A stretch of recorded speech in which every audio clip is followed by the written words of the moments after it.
Apple's upcoming iPhone 16 Pro might have a much brighter screen, as per a recent leak. A reliable source on Weibo, Instant Digital, suggests that Apple plans to boost the brightness level of the iPhone 16 Pro by up to 20% compared to its previous model. This would mean that the iPhone 16 Pro could have a typical brightness of 1200 nits, surpassing the 1000 nits of the iPhone 15 Pro. Previous iPhone models usually reached a maximum brightness of 1000 nits for regular viewing and 1600 nits for high dynamic range content. The improved brightness of the iPhone 16 Pro would make everyday browsing experiences better. It's not clear yet if the larger iPhone 16 Pro Max will get the same brightness upgrade. Rumors suggest that Apple will keep the maximum HDR brightness at 1600 nits and a peak brightness of 2000 nits for outdoor use, which were first introduced with the iPhone 13 Pro Max and later with the iPhone 14 Pro. However, Apple might decide to go even further to compete with the Google Pixel 8 Pro, which boasts 1600 nits of HDR brightness and 2400 nits of peak brightness under sunlight. There are also rumors that the iPhone 16 Pro could have more power-efficient screens supplied by Samsung. Thanks to a switch from blue fluorescent technology to blue phosphorescence technology, Apple's upcoming flagship iPhone might have a brighter and larger display. The iPhone 16 Pro is expected to increase its size from 6.1 inches to 6.3 inches. It's an exciting time for iPhone fans. Also, this year, the iPhone is set to make a big impact in the world of artificial intelligence. Rumors suggest that the iPhone 16 will come with a bunch of AI-powered features. And not just that,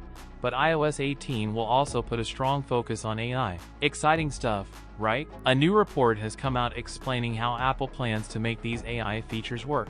It looks like the M2 Ultra chip will play a big role. This chip has already shown its strength in the Mac Pro and Mac Studio. Now, it will be used in high-end cloud computing servers. These servers will handle the most advanced AI tasks that are coming to Apple devices. But here's the twist. Some features will still be processed right on your iPhone, iPad, or Mac. According to the report, simpler tasks like summarizing notifications or messages can be handled directly on your device. However, more complicated tasks like generating images or summarizing long news articles might need the extra power of the cloud.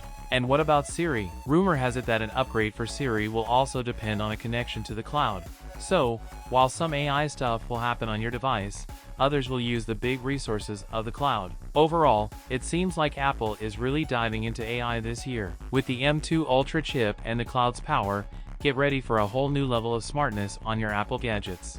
All the rumors going around have been saying that Apple has been focusing more on AI stuff that happens right on your device, all for the sake of privacy. The idea is that if your data stays on your phone or computer, it can't be snooped on or accessed in ways it shouldn't be. This lines up with Apple's big promise to keep your stuff private. So, having an AI system based on servers might seem like it goes against what Apple stands for. But guess what? Sources say Apple has been quietly working on a project called ADC, which stands for Apple Chips in Data Centers. This project is all about keeping your privacy intact.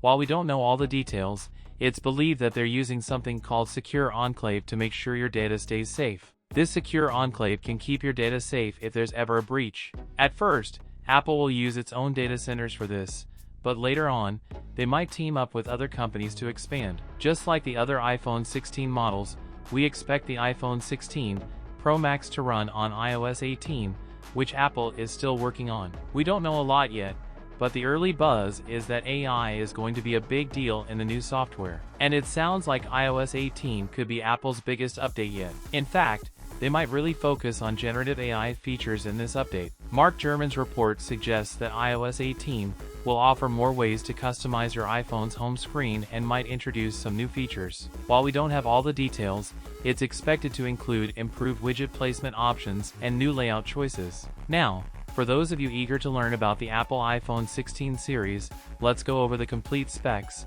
design, and pricing for each model in the lineup to help you decide which one suits you best. Let's start with the standard iPhone 16.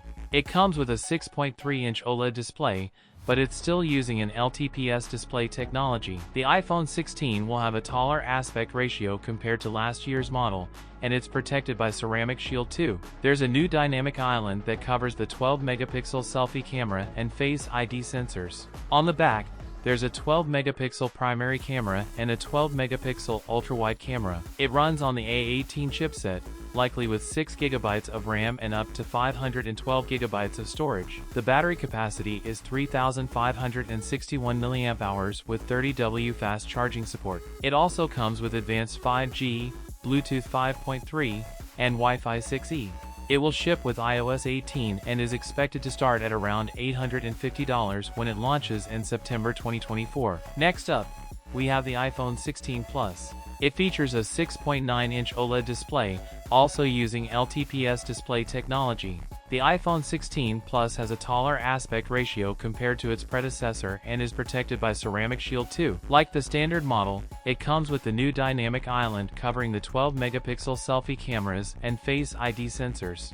On the back, there's a 12-megapixel primary camera and a 12-megapixel ultra-wide camera. It's powered by the A18 chipset and will likely offer a choice of 6 GB of RAM and up to 512 GB of storage. The battery capacity is 4,006 mAh with 30W fast charging support. It also includes advanced 5G, Bluetooth 5.3, and Wi-Fi 6E. Like other models, it ships with iOS 18 and is expected to start at around $950 when it launches in September 2024. Moving on to the iPhone 16 Pro, it features a 6.3-inch 120Hz LTPO OLED display. The aspect ratio is taller than its predecessor, and the Pro model is protected by Ceramic Shield 3. It also comes with the new dynamic island covering the 12-megapixel selfie camera and Face ID sensors. On the rear, there's a 48-megapixel primary camera, a 48-megapixel ultra-wide camera, and a 12-megapixel camera with 5 times optical zoom. It's powered by the A18 Pro chipset, with 8 GB of RAM and up to 1 TB of storage. The battery capacity is 3,450 mAh, and while details on fast charging improvements are unknown, we expect some enhancements. It includes advanced 5G, Bluetooth 5.3, and Wi-Fi 7. Like other models, it ships with iOS 18 and is expected to start at around $1,100 when it launches in September 2024. Lastly, we have the iPhone 16 Pro Max, which boasts a 6.9-inch 120Hz LTPO OLED display.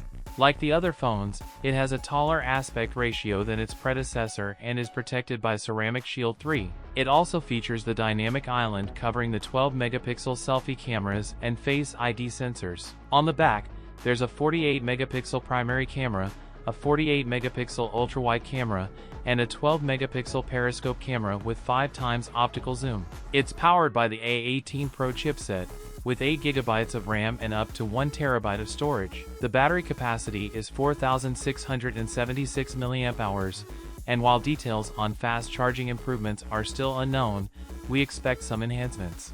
It includes advanced 5G, Bluetooth 5.3, and Wi-Fi 7. Like other models, it ships with iOS 18 and is expected to start at around $1,300 when it launches in September 2024. Overall, the iPhone 16 series seems like a solid addition to the iPhone lineup. While some things remain similar to its predecessor, there are plenty of upgrades with new hardware, brighter displays, and improved battery thermal technology. This should really enhance the experience, especially with the new AI features. However, because it's quite similar to the iPhone 15, it might not tempt current iPhone 15 users to rush for an upgrade. But for those with older iPhones or those looking to get their first iPhone, it's a great choice. As we get closer to the launch, more information will come in, and I'll share it as soon as it does. So, make sure you subscribe to stay updated in the future.